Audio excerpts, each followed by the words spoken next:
교육감님, 그 교육공무직의 악성 민원 피해에 대해서 말씀드릴 건데요. 그 2014년도부터 현재까지 특정 민원인이 강원도교육청 소속의 교무행정사를 상대로 해서 경찰 44건, 검찰 86건 등 131개 건으로 고소고발을 해서 굉장히 시달린 그런 사건이 있습니다. 아시나요? 네. 이렇게 해서야 무슨 평범한 생활을 어떻게 할 수 있었겠어요. 그런데 이 10년이 넘는 동안 이렇게 이어졌는데 교육청에서는 이걸 언제 인지하셨습니까? 언제 빨리 말씀해 주세요. 언제 알고 계셨어요?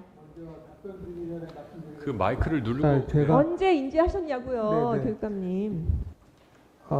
지난 9월에 우리 행정국장님께서 지난 9월에 했습니까? 이게 10년 동안 이어진 사건이에요.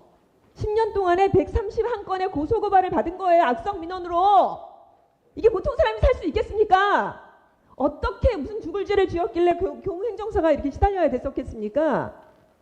그런데 그 교육청에서는 직접적인 보호 조치가 없었어요. 그리고 이게 산재 인정을 또 받았습니다. 산재 인정을 받았음에도 불구하고 민원이 계속되고 있어요. 그런데 산재를 받고 이제 치료 중에 있고 그래서 고통을 받고 있는데도 그거 산재 인정 받은 건 알고 계셨어요? 모르셨군요. 자, 현재 교육청은 교원의 경우에는 교권 침해 악성 민원에 시달리는 경우에는 굉장히 적극적인 보호 조치를 하고 계시는 거 알고 있죠? 네. 어떤 조치합니까? 교사들에게는?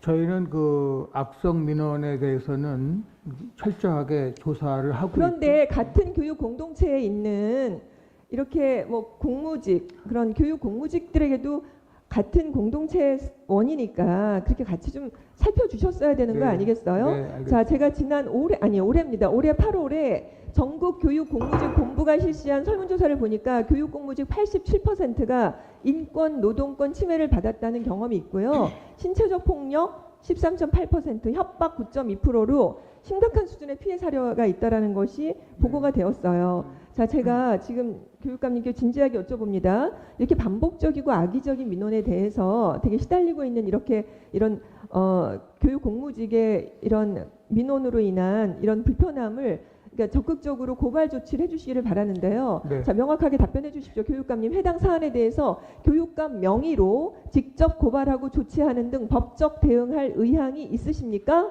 네, 매우 안타까워서 법적 조치하겠습니다.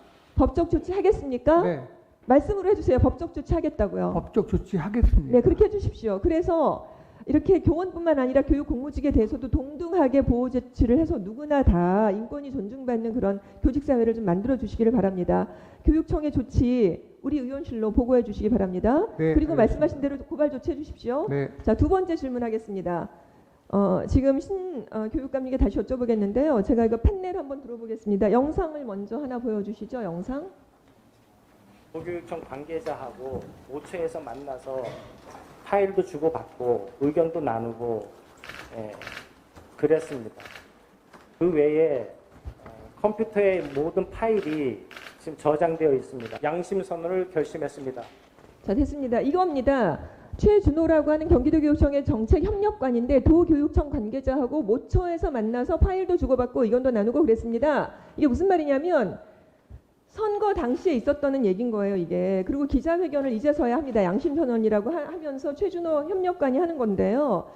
이것을 근데 보니까 황당하게도 이게 만약에 사실이 아니면 이게 명예훼손이거든요. 사실입니까, 이거? 기자회견을 할 때는 보통 사실이 아닌 것을 가지고 하긴 어렵죠. 이게 사실입니까, 아닙니까? 본인이 사실이 아니라고 나중에 얘기를 했습니다. 증거 있습니까? 본인이 아니라고 했습니까? 네. 그러니까 자기가 본인이 업무의 극한 스트레스로 그와 같은 일이 업무가 있었다라고. 극한 스트레스가 있는데 왜 공직선거법에 문제가 있다라고 교육감님께 이거를 기자회견을 합니까? 그리고 너무 황당한 사건이 또 있습니다.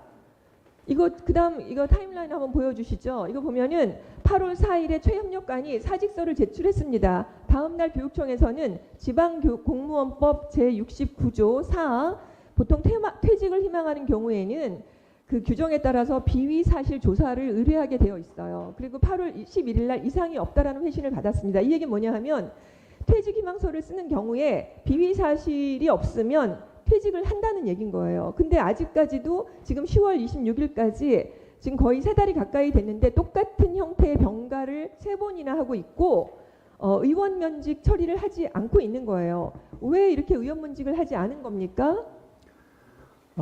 지금 의원님 말씀하신 것처럼 비위 사실을 이제 우리가 확인을 했고, 그런데 이분이 이 사직서를 낼 때 보안 유지 각서를 안 냈습니다. 그렇지 않습니다. 그렇게 답변하실 줄 알고 저도 다 알아봤어요. 보안 각서 가지고 면직하지 않고 그런 게 아니에요. 아까 말씀드린 것처럼 다 이거는 지방공무원법 제69조 4에 비위 사실 조회 의뢰하고 그게 아니면 퇴직 처리하는 겁니다. 이거 지금 무슨 핑계를 이렇게 어떻게 대고 계세요? 무슨 비밀 보안 각서 안 쓰면 퇴직하지 없습니까? 퇴직을 하겠다고 퇴직 희망서를 쓰는데? 그래서 담당 부서에서 그거를 받을 연락을 해도 연락이 안 되고 그냥 사직서 내놓고 그냥 나갔습니다. 나가서 연락이 안 돼가지고 그래서 연락이 안 돼서 3번이나 병가를 주셨어요. 그리고 같은 그 사유로. 병가를 퇴직이라는 내는 것도 기관장이 허락을 해줘야 병가가 가능합니다. 병가의 결재 권한은 교육감한테 있는 게 아니고요. 총무과장에게 있습니다. 교육감은 몰라도 됩니까? 병가를 똑같은 사유로 이렇게 3개월 가까이 직장에 나오지를 않는데 이 기자회견을 하고 3개월 동안 지금 나오지를 않아요. 퇴직 처리도 해주냐. 이 월급 어디서 나가는 겁니까? 월급 어디서 나가는 겁니까? 일도 하지 않는데. 병가 처리는 그러면 교육감님은 책임이 없습니까? 말씀해 보세요. 본인이 일단은 그 병가를 냈는데 본인이 낸 게 아니라 담당 부서 직원 통해서 냈는데 그 병가원을 내면은 우리는 그냥 어쩔 수 없이 네, 병가 알겠습니다. 처리를 할 수밖에 네, 없다고. 알겠습니다. 자, 최근 5년간 이렇게 퇴직 처리를 희망했는데 퇴직이 안 된 경우는 이 사건 하나밖에 없어요. 자, 꼼수밖에 보이지 않는데요. 교육부에서는 이번 사안에 대해서 교육청을 조사한 다음에 종합감사 때 보고해 주시기를 바랍니다. 어떻게 이런 일이 다 있습니까? 이상입니다.